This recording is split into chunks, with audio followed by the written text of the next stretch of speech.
everyone, welcome to my second trimester must-haves.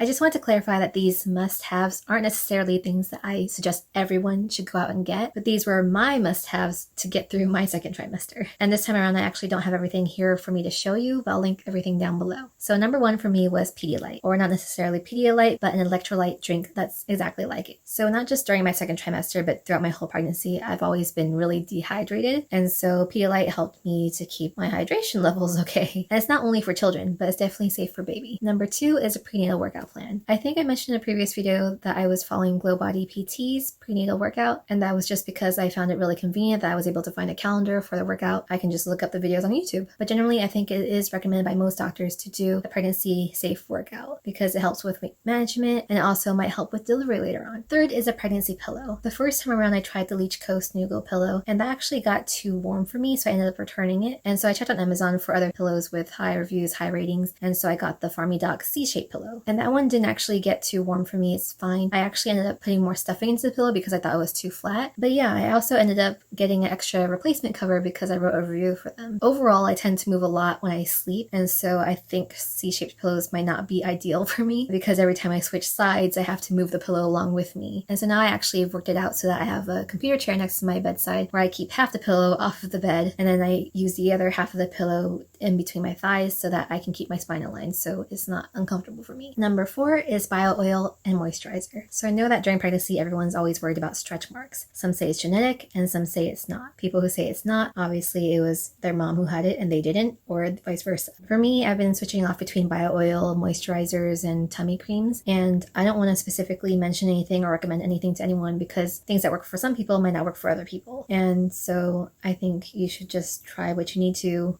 see if it works or not. For me, so far, I don't have any stretch marks. My mom did get stretch marks in the past, and so that's why I was worried for myself, but I've also been trying to keep hydrated, making sure my skin's hydrated, and so that would help a lot. I know other people take supplements as well, maybe some vitamin E or something like that. You may want to look it up. I don't have that information, but it might be helpful. Number five is compression socks. There are quite a few number of mornings where I woke up with Charlie horses, and that really hurts so much on my calves, and so compression socks actually have really helped a lot. I would wear them throughout the night, and in the morning it won't pull on my muscles, and so that's great. Actually, wearing the compression socks every night ended up giving me a rash on one of my legs at the very top. I'm not sure if it was just too tight around the thighs there, but I ended up not wearing them for a couple weeks, and I was fine because during that time I actually got acupuncture on my calves as well, and so maybe that had helped. I'm not really sure, but I ended up getting a Charlie horse recently, and that one lasted like 2 minutes and it hurt so bad, and the pain stuck with me for 2 days. Number six is pregnancy apps. So I started off using Ovia Fertility, and when I got pregnant, I now use the Ovia pregnancy app. I think it's good to have just to have some extra information about what your baby's doing, how it's developing, and getting articles about other things pregnancy related could be helpful as well. And I also use the Bump app, and I like using that because it has like a 3D animation of how big the baby is within your body. So that's kind of interesting to see. The only thing that's odd is that both of those apps, or any app really, they have different measurements on how big the baby should be at specific weeks. One of them said that, I believe like early on in the pregnancy, my baby was the size of a blueberry, and then next week on the other app, it was still the size of a blueberry. It was kind of confusing. Number seven is panty liners and diapers. So I actually didn't think you can get urinary incontinence until after pregnancy, but boy was I wrong. So during the time that I was sick and I would have coughing fits, yeah, I don't want to go into too much detail, but I needed those. So number eight is like a seating cushion. I'm not sure exactly what they're called, but yeah, I'll link it down below. And that's because hemorrhoids are no joke. So pre-pregnancy, I actually had a hemorrhoid, an internal one that would come and go as it pleased. It's like a love-hate relationship.